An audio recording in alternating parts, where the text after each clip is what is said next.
Bonsoir, alors je suis évidemment très heureux d'être là.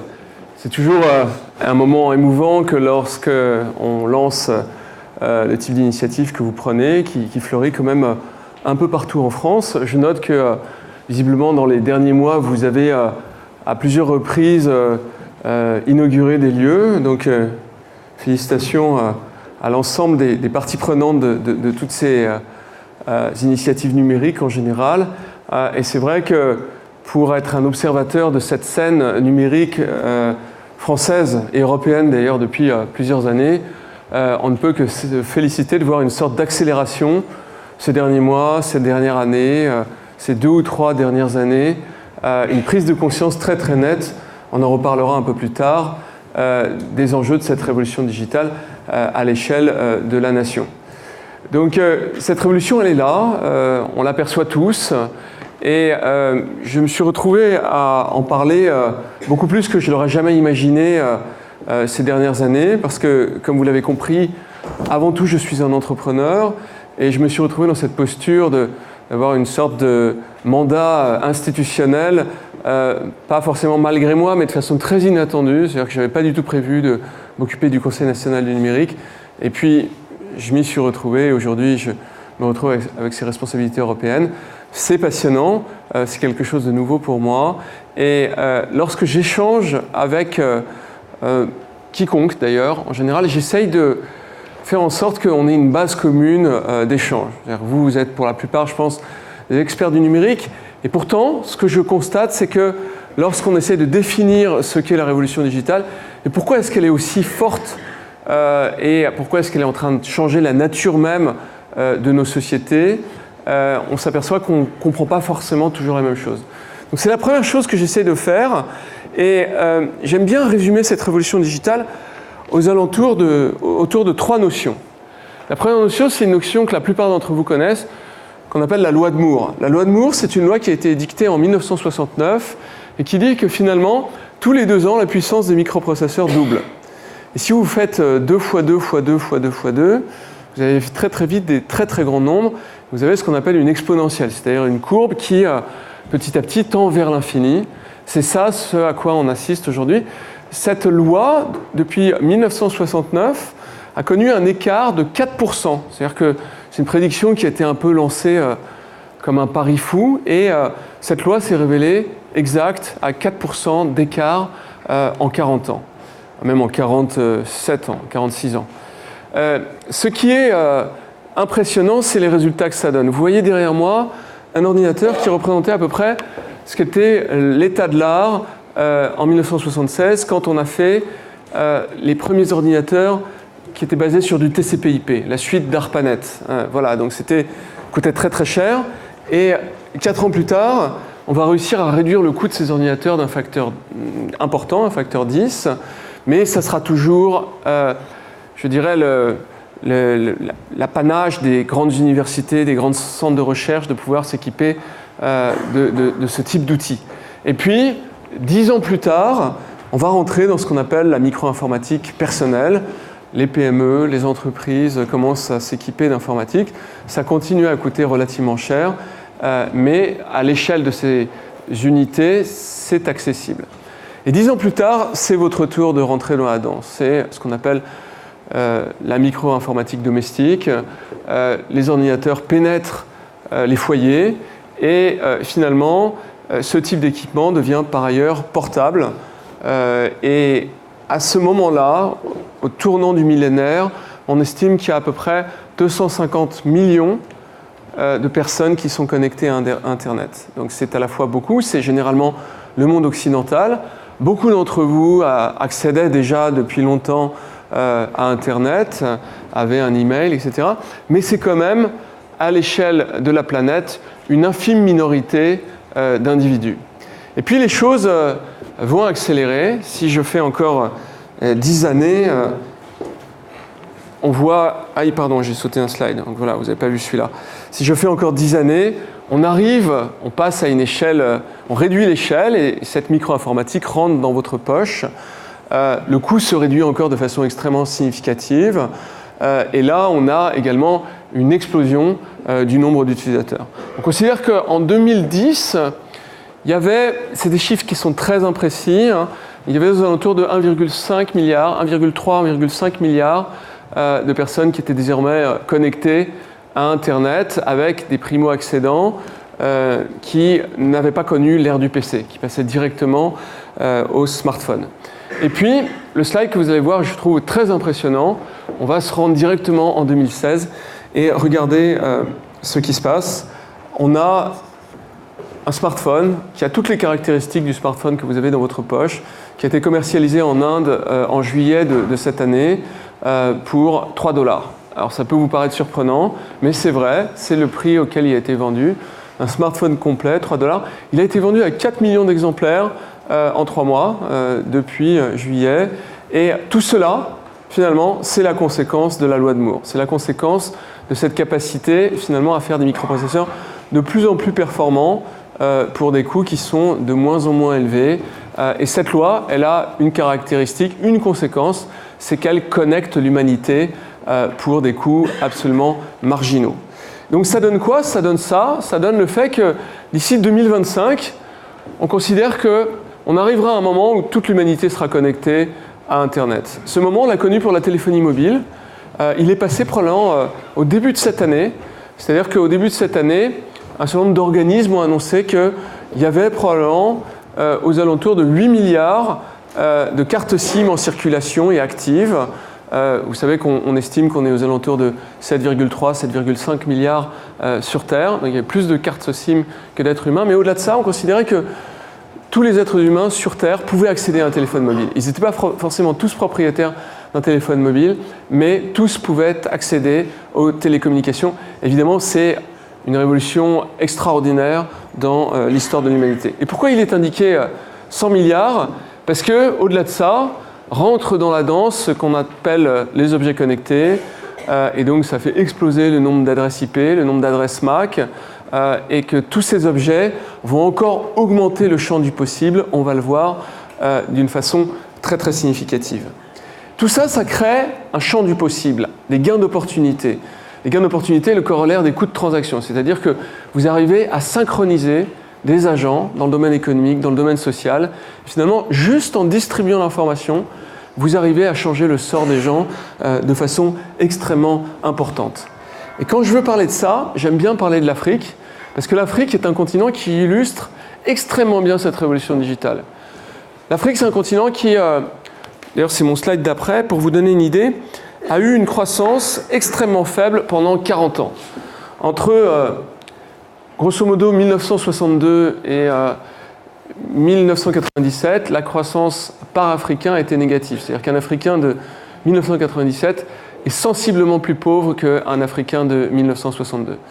Et cela a été évidemment un sujet d'interpellation pour beaucoup de macroéconomistes, a amené le Time Magazine a titré en 2000 le continent maudit sur sa couverture, mais c'est en train de s'inverser. Et ce qui se passe, c'est que ces fameux gains d'opportunité sont en train de provoquer ceci. Ceci étant l'explosion de la téléphonie mobile. Vous voyez que là, on est aux alentours de 70% de pénétration. Hier, j'ai eu des chiffres qui ont été donnés par le président d'Orange qui disait la réalité, c'est qu'on est plutôt à 90% de pénétration de la téléphonie mobile en Afrique. Et la conséquence de ça, qui est une conséquence heureuse, c'est une croissance assez marquée du PIB par individu, redresser de l'inflation depuis l'émergence de finalement la téléphonie mobile à très très grande échelle. Et si je continue à appuyer sur mon clicker, vous allez voir que finalement, la croissance supposée du PIB, elle est extrêmement significative. On prévoit que le PIB va faire beaucoup plus que doubler en l'espace d'une quinzaine d'années par Africain. Si vous rajoutez là-dessus la démographie et si vous rajoutez là-dessus l'inflation, vous avez des pays qui vont avoir une croissance du PIB qui va être d'un facteur 5 ou 6. Ça n'est jamais arrivé dans l'histoire. Même pendant les 30 Glorieuses en France ou en Europe, on n'a pas connu des taux de croissance aussi importants que ça. Et quand on cherche finalement l'origine de cette croissance, eh bien, des travaux très sérieux ont été faits par la London School of Economics. Ils nous disent que ce n'est pas les matières premières. Ce que tout le monde croit, la corrélation matières premières en Afrique, c'est vrai pour beaucoup de pays, pour les pays qui ont des matières premières, Nigeria, Angola, d'autres pays encore.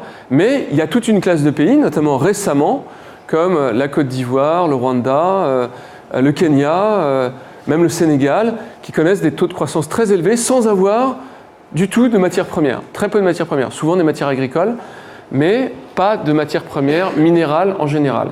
Et les travaux de la London School of Economics nous apprennent la chose suivante, c'est que finalement, quand vous mettez un réseau de télécommunications dans un pays donné, vous créez des gains d'opportunité en grande quantité. Alors c'est quoi des gains d'opportunité? Eh bien, imaginez être un fermier, un agriculteur, vous faites votre récolte et vous n'avez aucun accès à un moyen de télécommunication. Qu'est-ce qui se passe? Vous allez vouloir vendre votre récolte et vous allez vous rendre au marché le plus proche. Et ce qui va se passer, c'est que vous n'avez pas d'informations et vous ne savez pas les conditions de marché dans lesquelles vous allez atterrir. Donc si vous n'avez pas de chance, d'autres agriculteurs ont fait la même démarche que vous. Et puis, il y a un surcroît d'offres et une absence de demande qui aboutit à une destruction de valeur. C'est une absence de synchronisation des agents économiques. Et donc ça détruit net de la valeur. Si vous avez un téléphone mobile, vous donnez 3 coups de fil et vous savez qu'il vaut mieux aller au nord qu'au sud et vous harmonisez l'offre et la demande de façon extrêmement conséquente. Alors ça a l'air de rien, mais c'est ça qui est à la base des civilisations modernes. Notre civilisation, tout ce qu'on connaît, les Lumières, les révolutions industrielles, c'est dû probablement à une seule personne qui s'appelle Gutenberg. En étant capable finalement de dupliquer les techniques, les savoirs, les idées, les concepts politiques à un coût marginal, eh bien, il a permis finalement de la co-création, l'émergence de techniques plus avancées, leurs modifications, leurs améliorations, et il a provoqué les révolutions industrielles, ni plus ni moins. Et là, vous avez ça à une échelle beaucoup plus significative. Alors, qu'est-ce qui est en train de se passer? Donc, vous voyez que cette courbe monte aux alentours de 70% aujourd'hui, la courbe orange, et en continuant, voilà ce qui va se passer. Vous avez depuis 2005 une pénétration des smartphones. On estime qu'aujourd'hui, le taux de pénétration des smartphones en Afrique, c'est aux alentours de 20-25%. Donc c'est ce que dit d'ailleurs cette courbe. Et ça fait une magnifique courbe en S qui va rejoindre progressivement les 100%. Le décalage avec l'Europe, c'est un décalage de 3-4 ans. Le décalage technologique des grandes technologies type moteur à explosion, la première usine de moteur à explosion qui a émergé en Afrique, c'est en 1976. Donc vous avez un décalage de 100 ans entre le moment où on a inventé ça en Occident et on a commencé à construire des usines, et le moment où vous avez eu une usine en Afrique. Là, vous avez un décalage de 4 ans.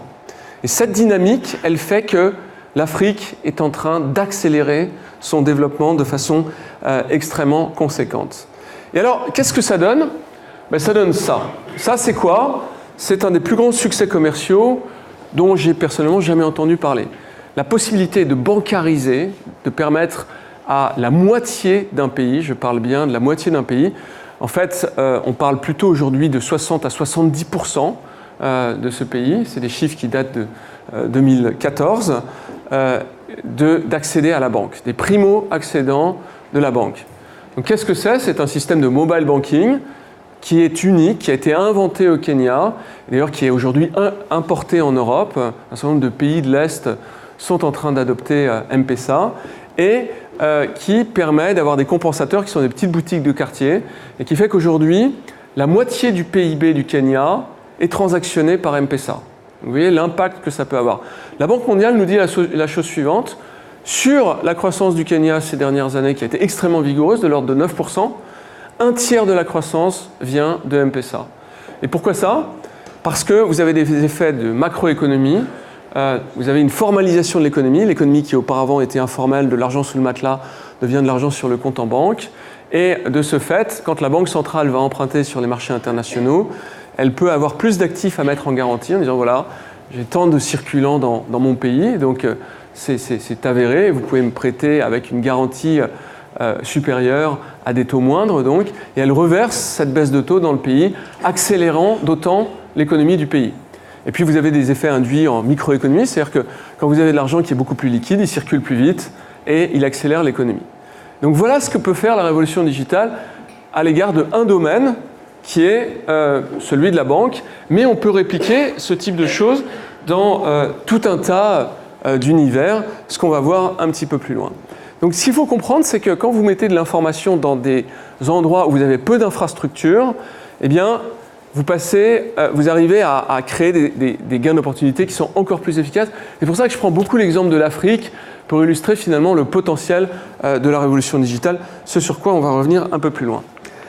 Alors, ça, c'est la première dynamique. La première dynamique, c'est la loi de Moore qui nous permet finalement de synchroniser les agents de façon extrêmement importante. La deuxième dynamique, eh bien, cliqueur un peu capricieux, c'est vous. C'est la multitude. C'est nous tous, en fait, parce que c'est vous qui faites Internet. Vous faites vraiment Internet. C'est vous qui avez fait Wikipédia, par exemple. Wikipédia, plus grande somme de connaissances jamais rassemblée par l'humanité. Vous imprimez Wikipédia, vous avez une encyclopédie qui fait au moins 150 mètres de haut pour la version anglaise, en papier Bible. Et chose étonnante, donc évidemment 100 fois plus qu'une encyclopédie de type Britannica. Et chose vraiment étonnante, depuis 3 ou 4 ans, on considère qu'il y a moins de fautes dans Wikipédia que dans Britannica, donc qui était considérée comme la meilleure encyclopédie faite par des universitaires britanniques, comme son nom l'indique, jusqu'à présent. Donc la multitude, c'est la capacité de faire des œuvres très quantitatives, mais aussi extrêmement qualitatives. Alors, on peut faire, par exemple, une plateforme d'hébergement de logiciels libres, comme GitHub, qui va rassembler 1,5 million de personnes, des milliards de lignes de code dans tous les domaines, et maintenant, probablement des centaines de milliers de projets différents sur cette plateforme. Tout ça, c'est du potentiel qui est donné à l'humanité pour pouvoir développer de nouvelles choses. Cette multitude, elle est aussi capable de faire des plateformes dans le domaine de la santé, où vous avez des centaines de milliers de patients qui vont échanger sur, par exemple, certains types extrêmement pointus de cancer et réussir à améliorer les protocoles médicaux uniquement, alors que ce ne sont pas des experts, uniquement parce qu'ils sont sujets à ce type de cancer et ils voient bien que l'adaptation des protocoles qu'on leur a donnés leur permet d'être plus résilients, plus efficaces par rapport à la maladie. Et donc ça, je crois que c'est une force consubstantielle de la nature naissante de cette dynamique d'humanité connectée. Et puis la troisième dynamique, je crois qu'elle mérite d'être largement citée, c'est celle de la data, celle de finalement cet enjeu de big data.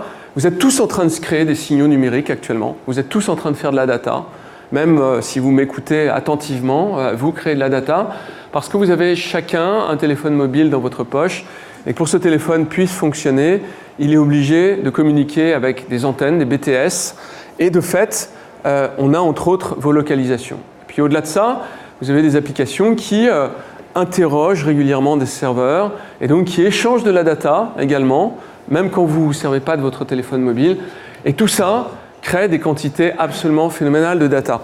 On a calculé avec un ami l'autre jour que là, vous, en étant statique comme vous êtes, vous créez à peu près autant de data en 20 minutes que créait l'ensemble des systèmes d'information de l'armée américaine en 1969. Voilà, c'est quand même impressionnant d'avoir cette idée à l'esprit pour vous montrer ce que c'est devenu la donnée aujourd'hui. Alors, quand je parle de données et de big data, je sais qu'un certain nombre d'entre vous ne sont pas forcément des techniciens, mais je crois que c'est important d'essayer de comprendre avec des mots simples, avec une vision un peu allégorique, pourquoi est-ce qu'il y a une révolution de la donnée.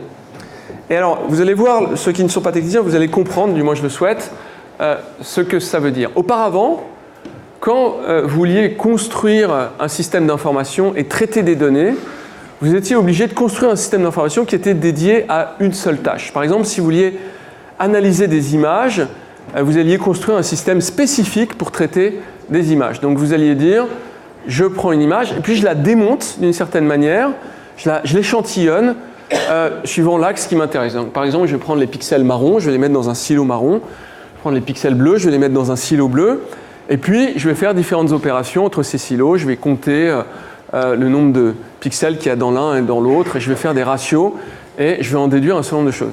Ça, c'était le monde d'avant. Dans le monde de la donnée structurée ou non structurée que permet le big data. Ce que vous cherchez à faire, c'est garder l'information sous sa forme primaire.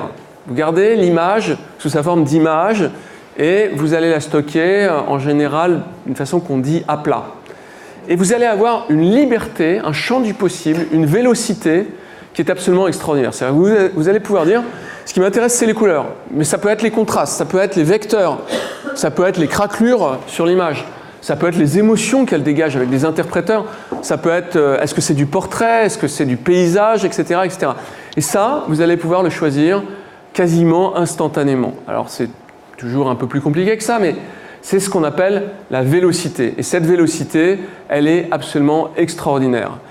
Il y a deux autres dimensions qui sont importantes. Il y a le fait que, comme je viens de le dire, vous n'avez plus besoin de faire de l'échantillon. Vous pouvez utiliser le volume complet de la donnée, sachant que le coût d'administration de la donnée, juste pour vous donner une petite idée de ce que ça fait, ça a divisé, le prix de l'administration a été diminué d'un facteur 70 000 en seulement 16 ans. C'est-à-dire ce qui vous coûtait 1 million d'euros à traiter en 2000, ça vous coûte 15 euros aujourd'hui. Donc vous voyez la puissance de la loi de Moore à l'œuvre. Et quand vous avez finalement des suites de données complètes et que vous pouvez les interroger sur des très très grandes quantités, vous arrivez beaucoup plus facilement à trouver des facteurs de corrélation. Et c'est là que la notion de variété est intéressante, c'est que vous pouvez, par exemple en épidémiologie, dans le monde médical, vous pouvez comparer des centaines de flux différents. La température du patient, le contexte, le nombre de pollen qui flottait dans l'atmosphère à telle époque, est-ce que son âge, la localisation, etc. Et vous prenez des tas de flux et vous créez de la corrélation et vous voyez ce qu'on appelle des éléphants apparaître au milieu des données. C'est une image, mais vous arrivez à faire apparaître des vraies choses. Et quand vous arrivez à révéler ça, vous êtes capable de prédire, et quand vous êtes capable de prédire, vous êtes capable de réagir, soit manuellement, soit en mettant en place ce qu'on appelle des automates, des machine learning, des outils d'intelligence artificielle qui vont réellement changer les dynamiques dans absolument tous les domaines. Donc voilà ce que je voulais expliquer à l'égard de la donnée, et je vous donner quelques exemples pour vous montrer comment ça s'applique finalement, qui sont bien au-delà des exemples traditionnels sur les réseaux sociaux que l'on a souvent à l'esprit quand on parle de la révolution digitale. Alors l'exemple que j'aime beaucoup, parce que j'ai beaucoup travaillé là-dessus, c'est celui de la santé. La santé, c'est quoi? Ça, c'est le coût du système de santé à peu près vu par la sécurité sociale en 2012. Donc un coût qui augmente de 3% par an, qui augmente beaucoup. Vous rajoutez l'environnement mutualiste là-dessus, l'automédication le paramédical, et vous êtes aux alentours de 400 milliards. 400 milliards, c'est un cinquième du PIB. Travaillez 5 jours, vous pouvez considérer qu'il y en a un qui est consacré au système de santé. Ça, c'est un système de santé occidental, assez traditionnel. La France est relativement dans la moyenne en matière de dépenses de santé. On est à 12% du PIB pour la partie qui est vue, encore une fois, par la sécurité sociale. Et puis, c'est un système qui a une caractéristique, c'est qu'il est post-traumatique. C'est-à-dire qu'il n'y a que 3% des dépenses de santé qui sont préventives, et le reste, on attend que les traumatismes, les pathologies soient déclarées pour pouvoir les traiter. C'est un système qui est très chimique. On achète 70 milliards de molécules. Là, on est nettement au-dessus de la moyenne OCDE. On dépense beaucoup d'argent dans ce domaine. Il faut savoir que quand vous prenez une molécule, si vous la prenez pendant plus de 3 mois, dans 80% des cas, vous avez des effets secondaires qui nécessiteront d'être traités. Donc évidemment, c'est compliqué et ça a une conséquence, c'est que les systèmes de santé occidentaux, ils progressent pour ainsi dire plus. Par exemple, en France, l'année dernière, la durée de vie, elle n'a pas progressé. Mais plus étonnant, la durée de vie en bonne santé, vous savez depuis quand elle n'a pas progressé? Elle n'a pas progressé depuis 2004. Ce qui progresse actuellement, c'est la durée de vie en mauvaise santé. Et vous allez tous passer, en moyenne, les 11 dernières années de votre vie avec des pathologies chroniques. Donc ça, c'est un système de santé traditionnel, occidental. C'est vrai à peu près dans l'ensemble des 40 pays de l'OCDE. C'est pas réjouissant, mais c'est aussi, il faut quand même avoir à l'esprit qu'on vit 30 ans de plus qu'il y a 60 ans. Donc c'est un système qui fonctionne pas si mal que ça. Et il y a un endroit sur Terre qui fait complètement exploser les paramètres connus, c'est Shanghai. Alors dans Shanghai, qu'est-ce qui s'est passé? En 2004, ils ont eu les premières grippes aviaires. Ils se sont fait très très peur parce qu'ils ont une densité de population qui est la plus élevée au monde. Vous avez 45 millions de personnes qui vivent sur un tiers de l'île de France. Et quand vous avez un virus qui est un peu agressif, qui se déclenche, Le risque, c'est que vous ayez quelque chose qui tourne à la pandémie, c'est-à-dire à quelque chose de totalement incontrôlable en quelques jours. Donc vous avez besoin d'avoir un système sanitaire qui soit le plus préventif possible, qui soit capable de détecter très en amont. Et ce qu'on a fait, c'est qu'on a imposé aux médecins de rentrer les paramètres vitaux de leurs patients dans ce qu'on appelle un DMP, un dossier médical personnalisé, à l'échelle de 45 millions d'individus, même un peu plus, probablement à l'échelle de 60 millions d'individus aujourd'hui. Et ce faisant, ils ont fait muter complètement leur système de santé. Ils l'ont complètement fait muter sans même s'en rendre réellement compte. Donc qu'est-ce qui s'est passé? Eh bien, ils ont créé de l'historicité de données de santé. C'est-à-dire que vous voyez les facteurs prépathologiques sur 2 ou 3 ans qui se caractérisent. Vous voyez que les gens ont pris du poids, qu'ils ont un souffle plus court, qu'ils ont le cœur qui bat plus vite, etc. Et avant que vous ayez des pathologies cardiaques qui soient déclenchées, eh bien, vous agissez. Et ce faisant, la qualité de vie et le coût du système de santé se renversent. C'est le seul endroit au monde où vous avez une baisse du coût du système de santé avec une population qui vieillit à la vitesse de la moyenne OCDE et en même temps, clairement, une augmentation mesurée de la qualité des soins. Donc ça, c'est très intéressant. Évidemment, beaucoup de gens s'intéressent à ça, plus aux États-Unis qu'en Europe, je trouve, mais c'est une révolution digitale. Et puis là-dessus, vous introduisez de l'algorithmie et vous êtes capable de faire de la grande corrélation et de voir que certains types de populations, certains types de travailleurs, certaines tranches d'âge, etc., sont plus sujets à certaines pathologies que d'autres. Et donc de pouvoir alerter les médecins en leur disant votre diagnostic, orientez-le plutôt, les signes prépathologiques que vous devez chercher, orientez-les plutôt dans telle ou telle direction. Et donc vous guidez la main du médecin de façon extrêmement efficace. Puis l'autre dimension, c'est la personnalisation. Dans un système de santé traditionnel, il n'y a que 3 paramètres de personnalisation, le poids, l'âge et le sexe. Dans un système comme ça, vous pouvez en introduire un très très grand nombre. Et puis surtout, vous pouvez également introduire des données qui viennent de l'extérieur, par exemple du Quantify Self, des données qui viennent de ce qu'on appelle les objets connectés, ce qu'ils vont faire à terme. Et également, vous pouvez introduire de l'ADN, ce qu'ils souhaitent faire à terme également. Et donc vous avez vraiment un environnement très très complet, une compréhension du patient qui est extrêmement différente. Vous êtes dans une médecine qui est aussi différente de la nôtre que la nôtre l'était des médecins de Molière, à peu de choses près. Donc il y a vraiment un gap qui est en train de se produire. Et ce qui est très intéressant, je reviens à ce que je vous disais tout à l'heure, c'est qu'on est dans un gap qui a une nature de leapfrog, de saut de grenouille. C'est-à-dire qu'on saute des étapes. Et que finalement, les pays qui sont le plus à même d'adopter ce type de modèle, c'est souvent des pays en développement. Parce qu'ils n'ont pas un système de santé avec toutes ces habitudes, et toutes ces règles, toutes ces contraintes. Et ça, c'est quelque chose qu'on voit se répéter dans beaucoup d'univers différents. À cet égard, un autre univers dans lequel il y a des choses très très intéressantes qui se passent, c'est celui de l'agriculture. Donc l'agriculture, révolution verte dans les années 50, gain de productivité très impressionnant, on multiplie par 3 la productivité agricole en l'espace de 30 ans. En gros, ça continue dans certains pays à très faiblement progresser, mais globalement, on arrive à une forme de plateau. Et puis, il y a de nouvelles techniques qui apparaissent. D'abord, c'est John Deere et Monsanto, je n'aime pas trop les citer, mais voilà, qui commencent à remonter de la donnée qui vient des champs et à proposer des stratégies agricoles aux agriculteurs. Au début sur des très très grandes surfaces, dans le Midwest américain, et puis après sur des surfaces plus petites. Tout ça, on l'augmente avec des données qui viennent de grands écosystèmes, comme par exemple des environnements satellitaires, et on est capable de faire ce qu'on appelle du microplanting, c'est-à-dire d'adapter très précisément les quantités d'intrants, les quantités d'eau à ce que l'on voit quasiment en temps réel se passer dans les champs. Alors, pour faire une longue histoire courte, qu'est-ce que ça donne? Ça donne ça. Ça donne le Qatar. Le Qatar, ils ont, en 2008, eu une augmentation du prix du blé de 250%. Et ils se sont dit, aujourd'hui, on n'a pas de problème, on a plein de pétrole. Mais demain, quand on n'aura plus de pétrole, si ce type de phénomène se reproduit, c'est dangereux pour notre population. Et donc, ils ont pris la décision de devenir une nation agricole, alors que l'environnement est clairement l'un des plus hostiles qui soit pour faire tout type d'agriculture que ce soit. Aujourd'hui, ils sont à 60% d'autonomie agroalimentaire. 8 ans en avance sur le plan qui était prévu, et ils utilisent des techniques qui ont peu à voir avec celles que l'on connaît, puisque ce sont des techniques qui reposent massivement sur des capteurs, sur de l'algorithmie, et ils sont capables d'avoir un taux d'absorption des plantes qui est 10 à 15 fois supérieur à celui que l'on observe en Europe, par exemple.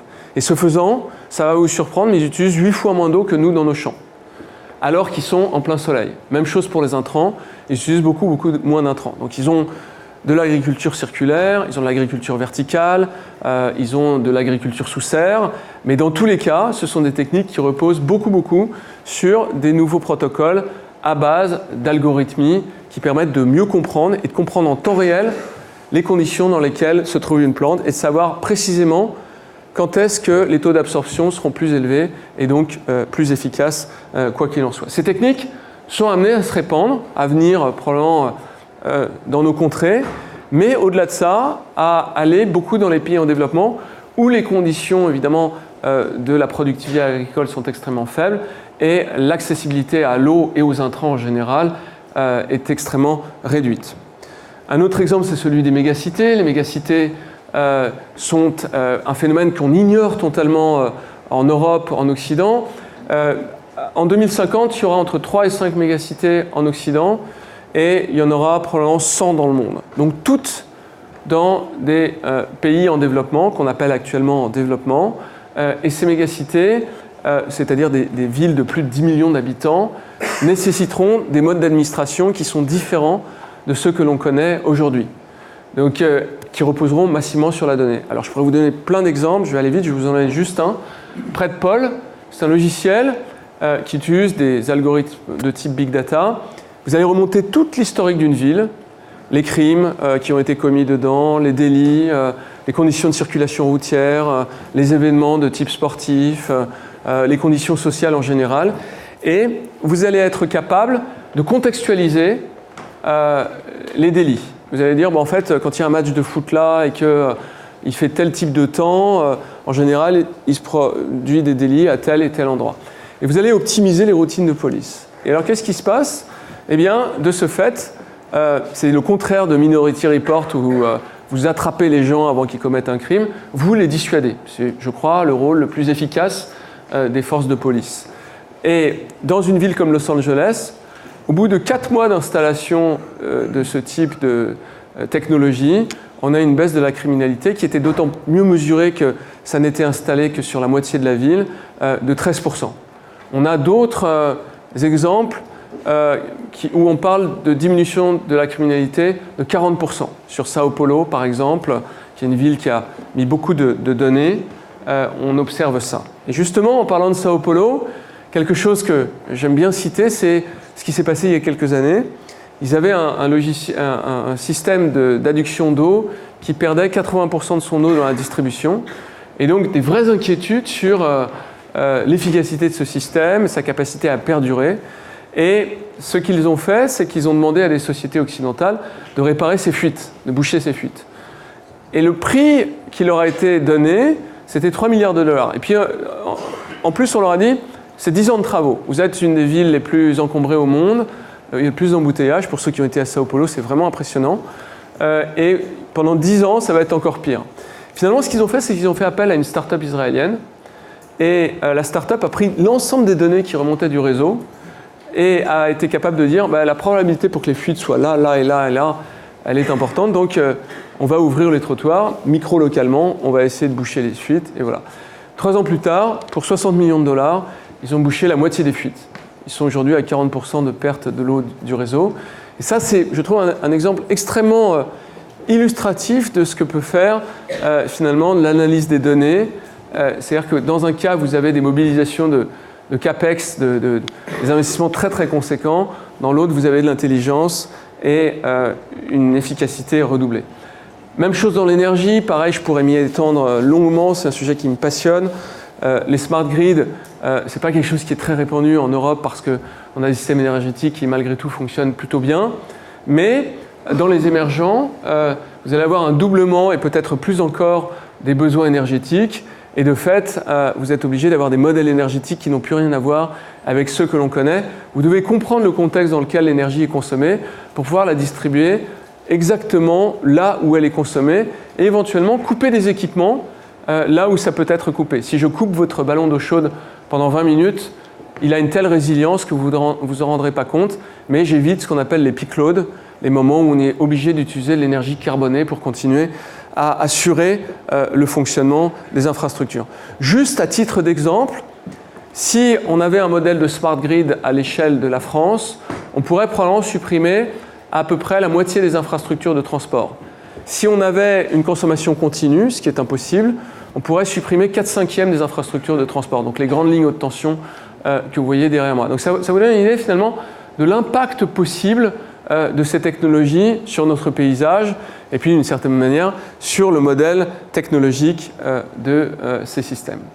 Alors, comme on a peu de temps et que je sais qu'en général on me pose beaucoup de questions sur la place de la France dans la transformation digitale, après ces exemples, je vais vous dire un peu quel est mon sentiment vu de l'Europe sur notre niveau de transformation digitale.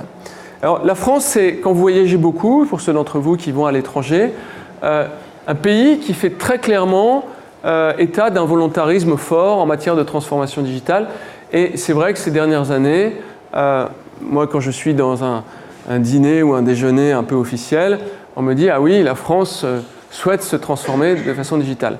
À la Commission européenne, j'entends assez souvent, je l'ai entendu il n'y a pas très longtemps, le fait que la France fait un peu du balai à 3 temps en matière de transformation digitale. C'est-à-dire que certes, on a des politiques digitales, mais qui sont des politiques séparées des grandes politiques du gouvernement qui sont significatives, mais on a peut-être encore un peu de difficulté à rentrer dans les grandes régulations. C'est-à-dire l'organisation du marché du travail, l'organisation des grandes fonctions, santé, éducation et toute autre fonction régalienne. Et je trouve que les exemples récents, en particulier l'exemple de Uber Pop, montrent bien qu'il y a une difficulté de se projeter dans le futur et de construire une forme de programmatique politique qui soit vraiment ancrée dans la modernité. Donc je vous dis ça parce qu'entre autres, on va aborder une élection présidentielle et j'espère, comme j'avais d'ailleurs espéré en 2012, que ça serait l'opportunité de faire monter ces sujets à l'égard du potentiel de la révolution digitale dans nos pays. Donc souvent on nie que des nouveaux usages apparaissent. Quand ils apparaissent, on a tendance un peu parfois à les interdire. Puis le troisième temps, c'est le temps où on se fait déborder par les nouveaux usages et on doit les réguler un peu a posteriori. Ça, c'est des choses qui arrivent encore, moins je crois, mais ça n'est pas encore le temps de l'organisation finalement du pays autour d'une révolution qui, à mon avis, est d'une ampleur supérieure à la précédente révolution industrielle. Alors la France, dans le Digital European Scoreboard de la Commission européenne, le DESI, D-E-S-I, elle est en 16e position. Ce n'est pas une place honorable. On mesure 5 choses, la connectivité, le capital humain, l'utilisation de l'Internet, l'intégration des technologies, et puis le e-gov, les services publics en général. Mais quand je discute avec les gens d'Eurostat, ils disent « c'est pas terrible, mais vous avez beaucoup de potentiel ». C'est ce qu'on dit souvent un certain nombre d'élèves dans la classe. Et ce qui frappe la Commission, enfin en tout cas l'Eurostat, c'est la qualité du capital humain en France. Vous savez que dans le gradient LMD, licence, master, doctorat, la France est loin devant tout autre pays. C'est-à-dire que le seul pays en pourcentage qui est devant nous à l'échelle européenne, c'est l'Irlande, un tout petit pays. Donc on a beaucoup plus de gens qui sont diplômés du supérieur que tout autre pays. Et ce qui étonne la Commission, c'est qu'on ne met pas ce capital au travail, ce capital humain au travail. Il n'y a que 17% des gens qui, récemment, en 2013, en faisant une formation de ce type, ont eu accès à une formation digitale. La moyenne européenne, c'est 25%, le Royaume-Uni, c'est 40%, et le Danemark, c'est 100%. Et ce faisant, quand vous formez des anthropologues au digital, qu'a priori pourraient sembler abscons, eh bien, ils font leur travail d'anthropologie plus efficacement. Et donc ça, c'est vraiment une petite mesure qui permettrait de changer beaucoup de choses de mon point de vue, mais surtout du point de vue d'Eurostat. Donc la capacité finalement d'améliorer ces 5 facteurs dépend de la capacité des gens qui sont en prise avec des responsabilités, donc qui ont été formés forcément dans le supérieur, de comprendre ce que sont les enjeux du digital. Alors voilà, ça c'est quelques exemples. Ça c'est le Royaume-Uni avec capital humain très très fort du fait de leurs grandes universités. L'Allemagne, la France, et puis voilà. Et alors, ce qui je crois, est assez porteur d'optimisme pour l'avenir, c'est ce que je vous disais tout à l'heure, c'est que lorsque vous voyagez, il y a la perception d'une forme de réveil récent de la France. Il y a la French Tech. La French Tech, c'est très visible à l'étranger. Les grands journaux en parlent beaucoup. Mais il y a aussi les initiatives privées, celle de Xavier Niel, l'école 42, dont vous avez entendu parler, de codeurs de très bonne qualité. J'y étais ce matin. Et puis également l'incubateur Station F, là, Alfred Sinet, qui sera le plus grand incubateur au monde, avec 1000 startups qui seront hébergées dans cet incubateur. Tout ça, ça fait que des pays parfois lointains, outre-Atlantique, se disent la France, ce n'est pas uniquement le pays des châteaux sur la Loire, des bons vins et du fromage. Il se passe quelque chose dans ce pays, ce qui a fait dire à John Chambers récemment, le patron de Cisco, « France is the next big thing ». Et si vous voulez, quand quelqu'un de ce niveau-là dit ça de façon très, très ouverte, vous vous retrouvez à avoir le New York Times, le FT, Wired, et d'autres journaux très emblématiques de la révolution digitale qui se mettent à faire des vrais papiers. Et vous avez tout d'un coup la perception du monde entier qui change à l'égard de la France. C'est un peu là où on est actuellement. Il y a une perception très très positive à l'égard de ce que fait la France en matière de digital. Moi j'ai un peu tendance à dire, alors c'est un peu cru, un peu difficile, mais qu'on est monté sur la première marche, pas la première marche du podium, mais la première marche de l'escalier. Et que maintenant il faut enquiller les autres marches et qu'on peut faire de ce pays une digital nation comme Israël aujourd'hui l'est, ou dans une moindre mesure des pays comme le Danemark, la Suède ou le Royaume-Uni qui est très très fort en matière de PIB digital. Dernière chose, c'est les prix que la France a remportés au CES. On a été la deuxième nation la plus primée, notamment dans les objets connectés. Et ça aussi, c'est quand même, je crois, une raison de se satisfaire. Donc voilà ce que je voulais vous dire à l'égard de la révolution digitale. Si ces sujets vous intéressent, ça c'est le livre que j'ai écrit un peu qui paraphrase cette conférence sur les enjeux sociétaux de la révolution digitale. Ça c'est mon dernier livre sur le big data, qui explique en termes simples ce que c'est que le big data. Et puis si vous voulez aller plus loin, vous pouvez télécharger un certain nombre de rapports sur le site de l'Institut Montaigne où je suis un collaborateur sur les enjeux de la transformation digitale pour les administrations publiques et les institutions parapubliques de tout type. Et puis j'ai également un blog sur lequel je commande beaucoup d'ouvrages sur la transformation digitale en général. Voilà, je vous remercie pour votre attention.